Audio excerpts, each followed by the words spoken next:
Hi, everyone. Judge Andrew Napolitano here for Judging Freedom.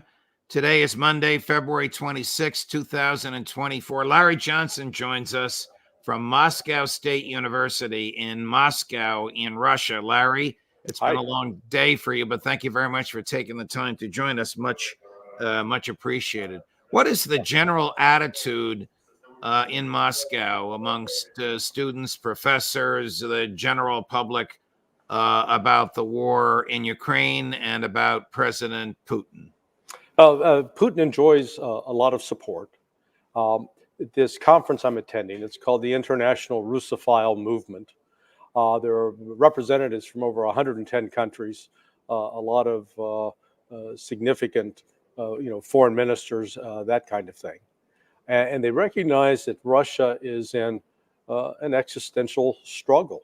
And they recognize that they can't let this go, that this is not just about defeating Ukraine. This is really a battle for the soul of Russia, for its culture, for its commitment to Christianity. The really interesting thing about Russia right now is this conference is called multipolar.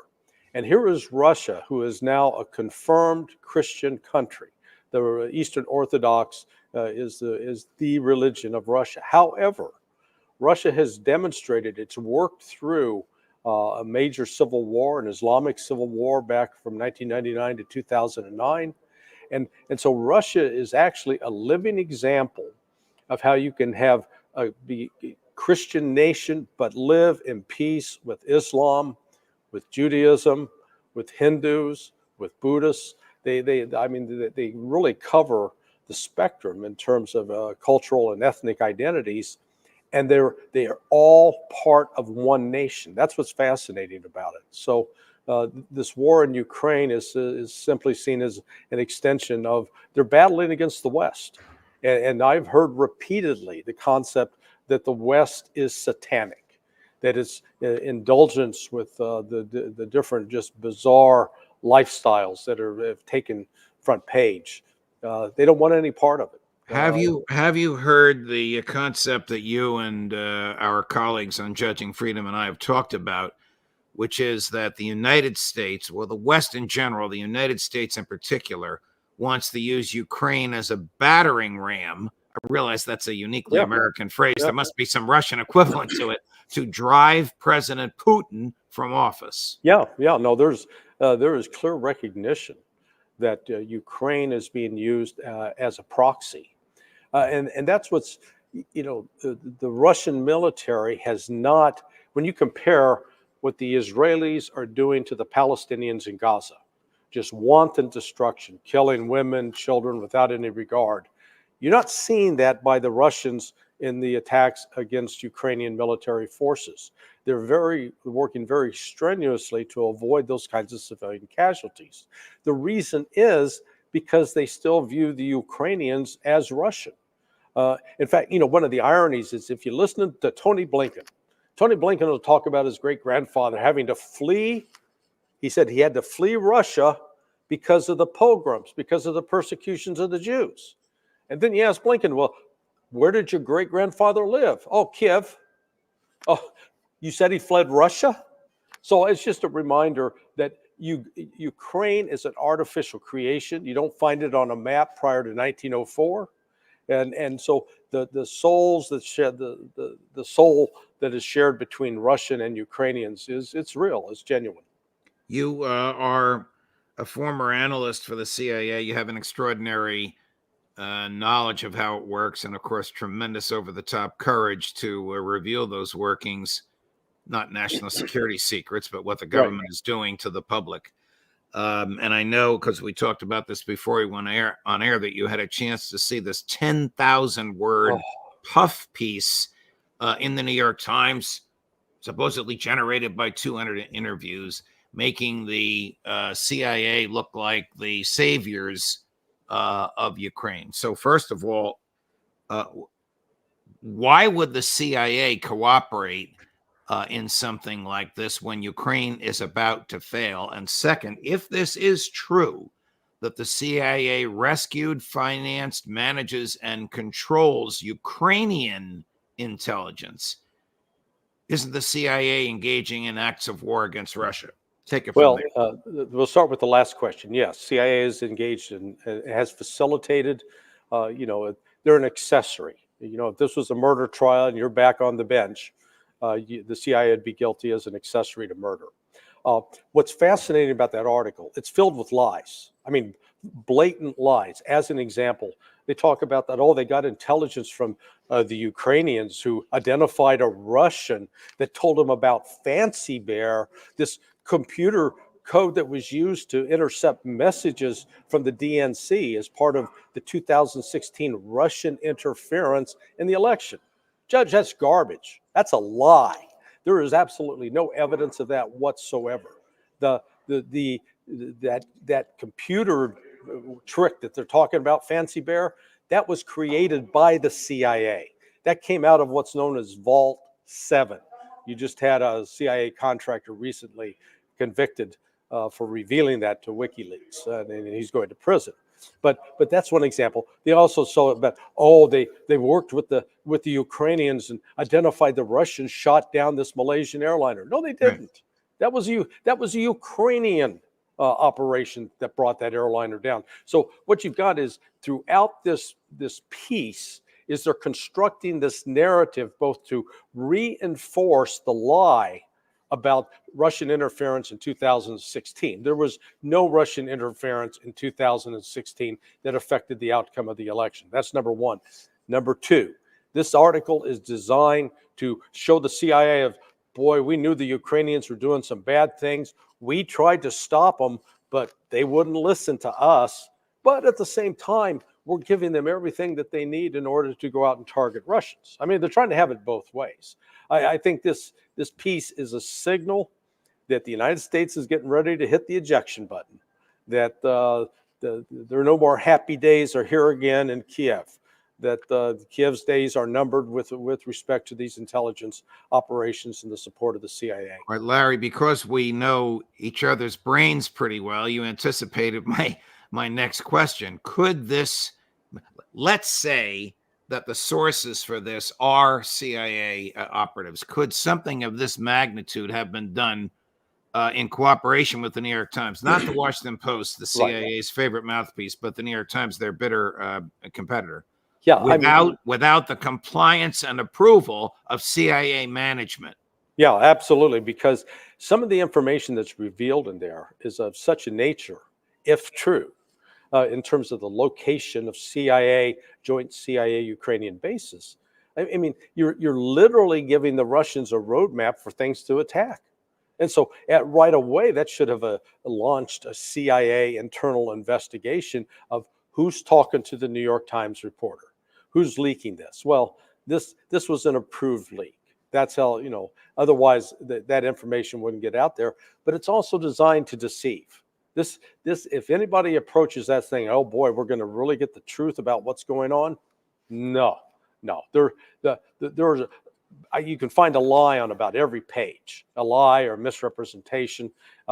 It's written to spin a particular narrative, and that narrative is serving a broader U.S. purpose right now. They recognize even if the Congress coughs up $61 billion, it's not going to change the trajectory of the war in Ukraine because they don't have soldiers. It's that simple. And you don't magically create soldiers. They say the joke is it takes 19 years. The baby's got to be born, grown up, and then it has to go through basic training.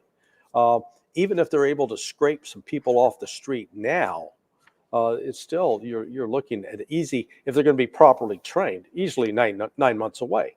Ukraine doesn't have 9 months. It's that simple.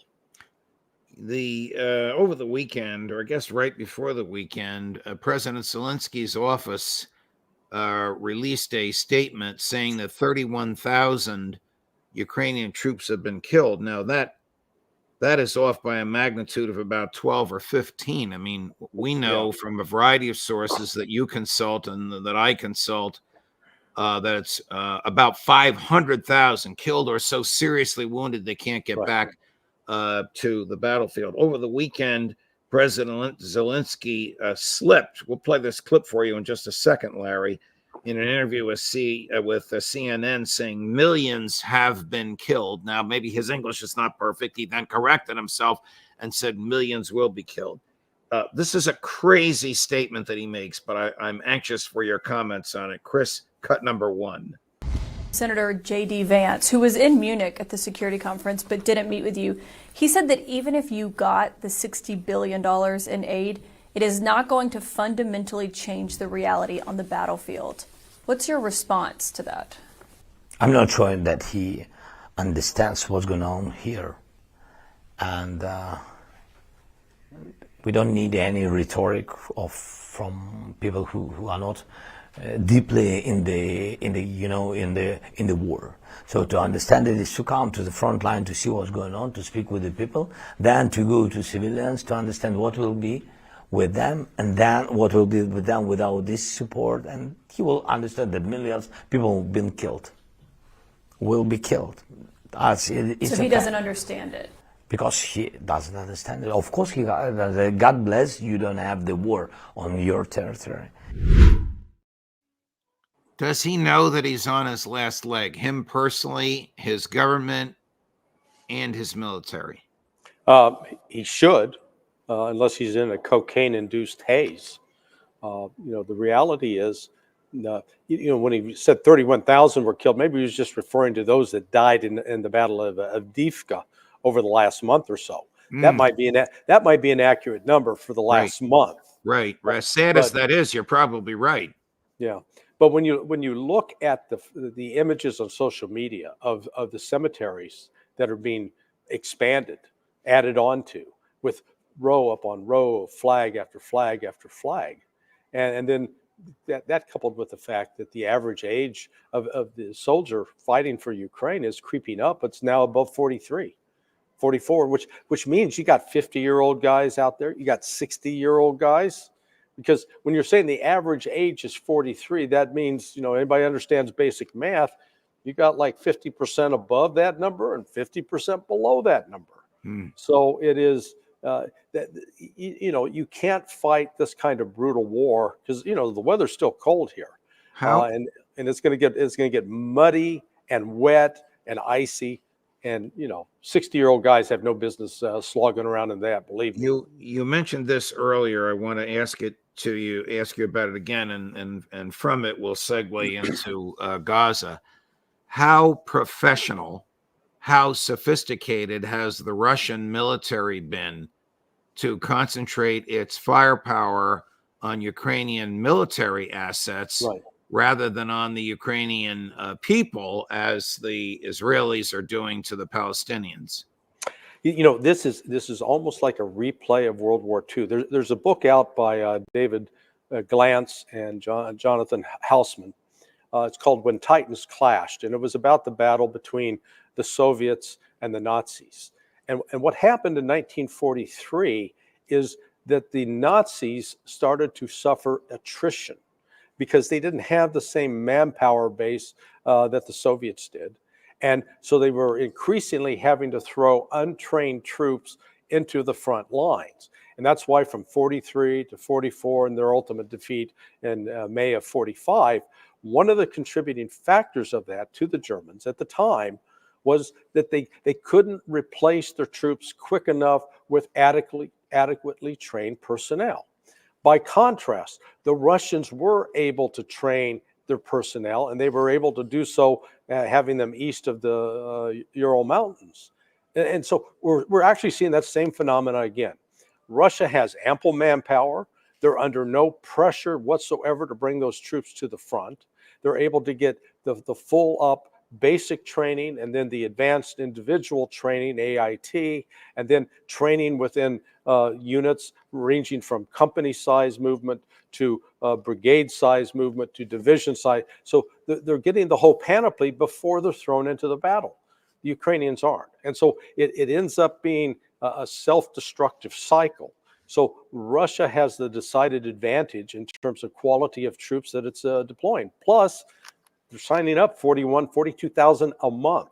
And that they're not going into prisons. They're not having to put guns to people's heads. people's head. They're not chasing them down the street and tackling them.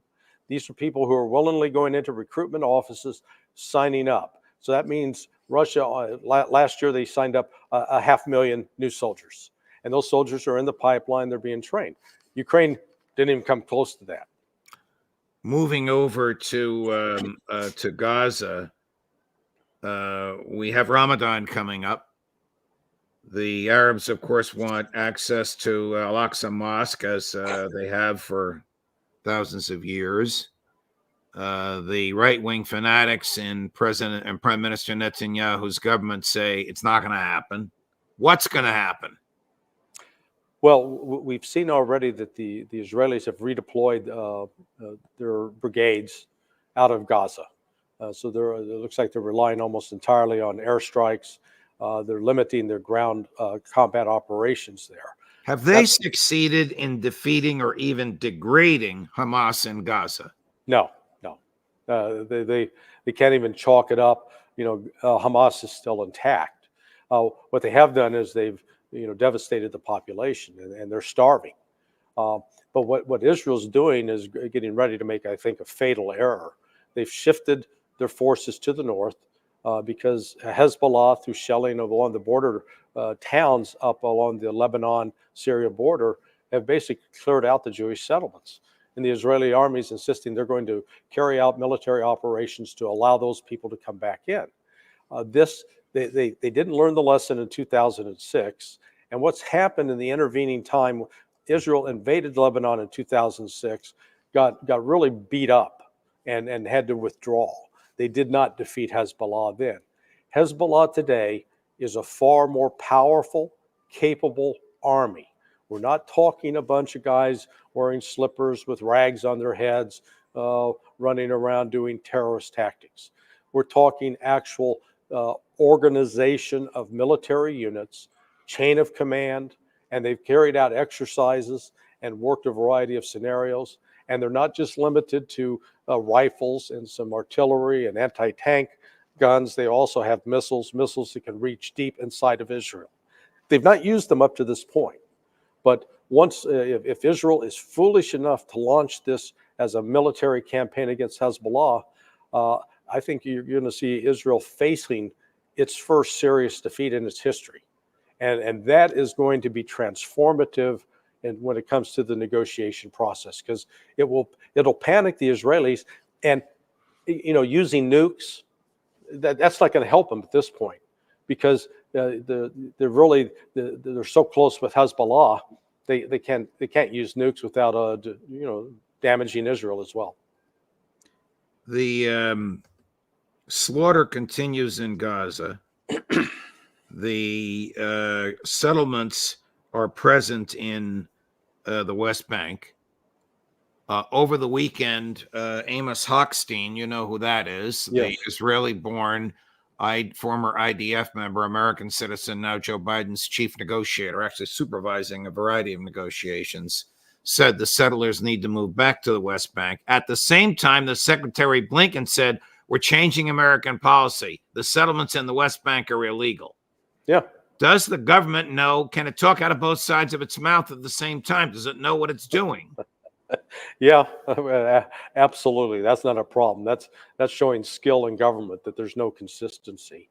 Look, Israel doesn't care what the Biden administration says, because the Israelis know that through the Israeli Political Action Committee, that they've got basically unfettered permission from the United States to carry out whatever operations they want.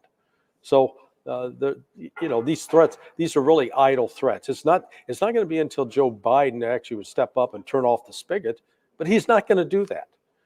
There is too much at risk from a political standpoint of completely sabotaging the support of the Jewish establishment in the United States. He's not going to walk away from that.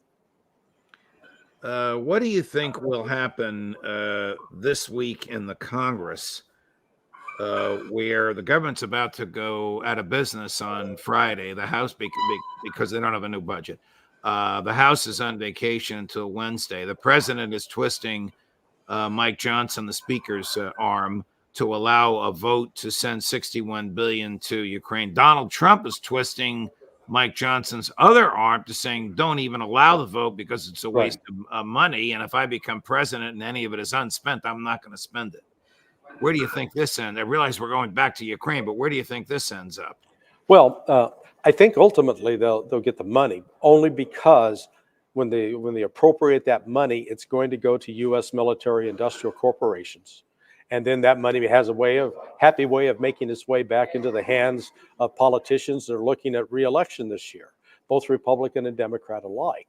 But the other argument that is actually resonating, and a lot of this comes on the heels of the murder of this nursing student in Georgia the other day. She was murdered by an illegal alien, a Venezuelan.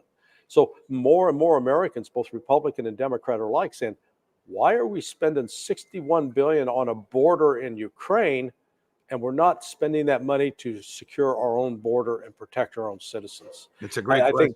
I think the message of protecting Americans, protecting the border, that's going beyond the MAGA crowd. That's also filtered over into the Democrat crowd. Aaron Bushnell, a now deceased member of the Air Force, doused himself with gasoline and lit himself on fire at the entrance to the Israeli embassy in Washington, D.C. Over the weekend in order to, that's a clip of military personnel running to the scene. There is a clip of the immolation. We don't have. Oh, no, I've seen it. It's shocking. Right, we can't run it, right? But I want your thoughts on this. This is pretty severe and pretty extreme, but equally as severe and extreme is the non-mention of this in American mainstream media this morning. Yeah, in fact, when I saw the story first pop up on Telegram, and so I did a quick search of Washington Post, nothing. New York Times, nothing. The only newspaper was the New York Post that had put an article up about it fairly extensively. So the New York Post is the only one. The rest of the media was steering away from it. But this is reminiscent of when the Buddhist monks during the U.S. war in Vietnam set themselves on fire. That became sort of a turning point in the war. It became one other touchstone to refer to as that this was going in the wrong direction.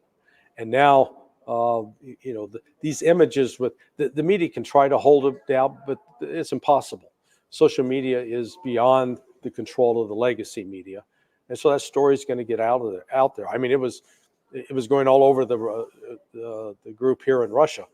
They were seeing it, and there's shock and horror just to see that. Last time you saw someone immolated like that, it was ISIS setting fire to a Syrian pilot in a cage. But this was a U.S. airman who did it voluntarily to himself, and he did it, as he claims, in protest of the United States facilitating genocide in Palestine. Larry, thanks very much for your time. I know you're about 8,000 miles from us, but we're in an entirely different set of time zones. We appreciate it all. We look forward to seeing you with that youngster McGovern on the Intelligence Roundtable Friday afternoon when you're back in the good old USA. Well, I'll be back Friday, but I just let all your viewers know.